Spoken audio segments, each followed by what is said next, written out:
So you can see I have a full plate, right? I do.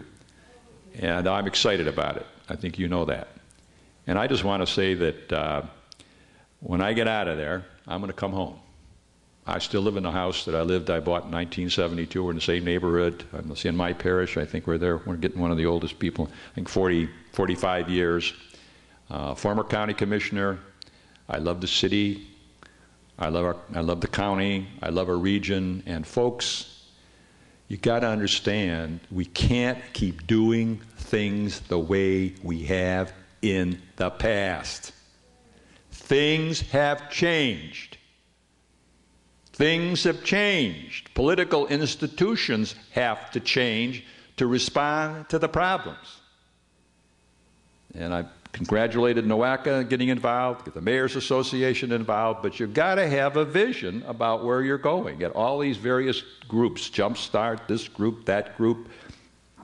You've got to bring everybody together. What are our resources? What are our assets? What's the plan? How do we work together? How do we get the job done? And so often in management, you know, you can have an imperfect structure, but if you have really good people, you can make up for the structure that doesn't work. But in many instances, the structure really holds you back from what it is that you want to get done.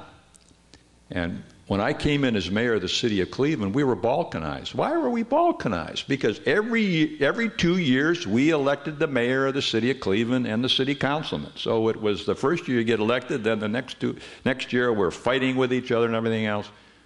So I went to the League of Women Voters. I went to a lot of other groups in town, and I said, this is crazy.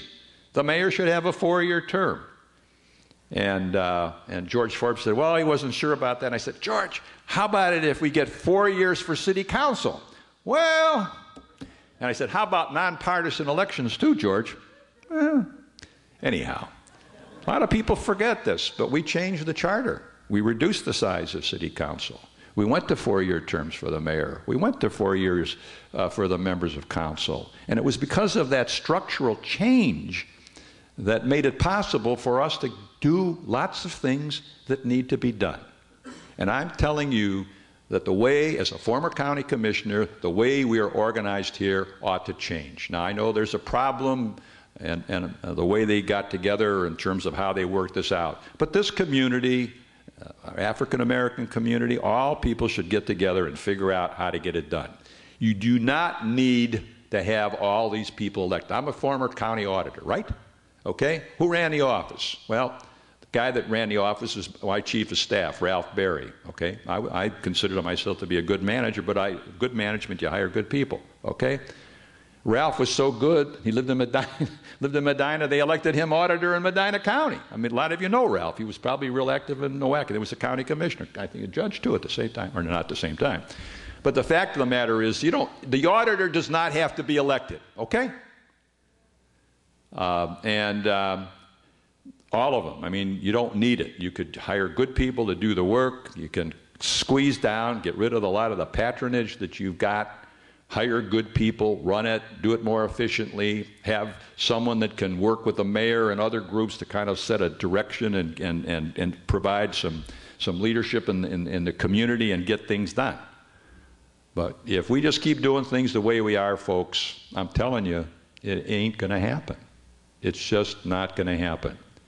And for me, as one who saw our city successful and saw some really good things happening, it's almost like seeing a child growing up, and you think they're on the ready and they're ready to go, and then all of a sudden your dreams for them kind of dissipate or disappear.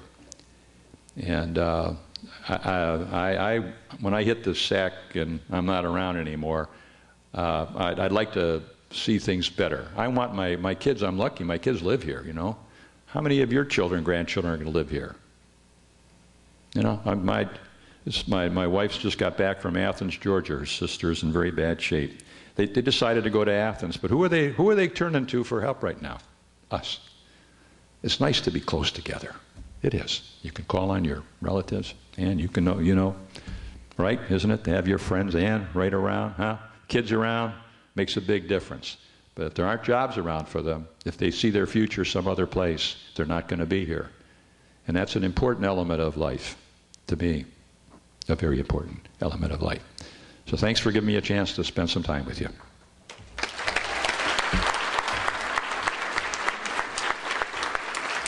Thank you, Senator. Thank you very much.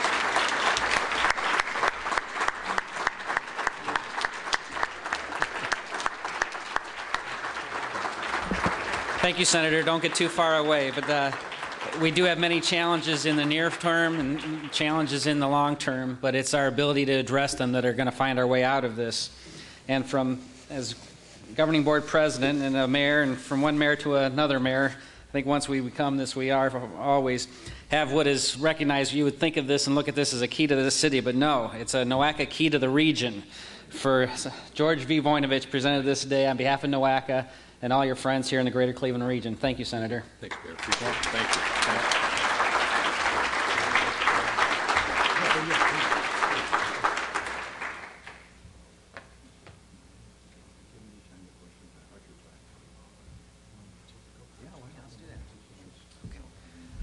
Well, we're fortunate enough the Senator's willing to entertain a handful of questions.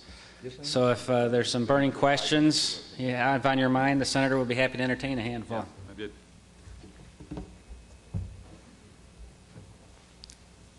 I did.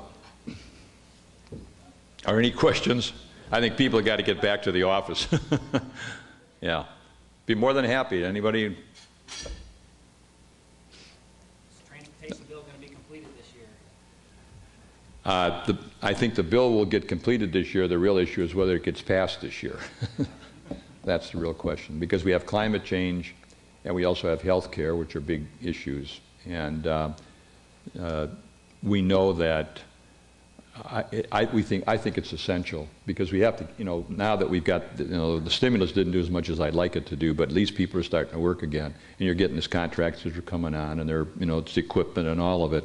And I think they need to know that, this thing's going to start sailing a little higher so they can get prepared for it. But I think if we don't get it done this year, I think you're going to have like a slump like we had before. And I think it's going to be bad for the economy. So we're arguing that we ought to get it passed this year so we can continue this highway infrastructure spending so that we can, keep the economy rolling in the right direction. Yeah, I'm prayerful. Yeah. Okay, thanks.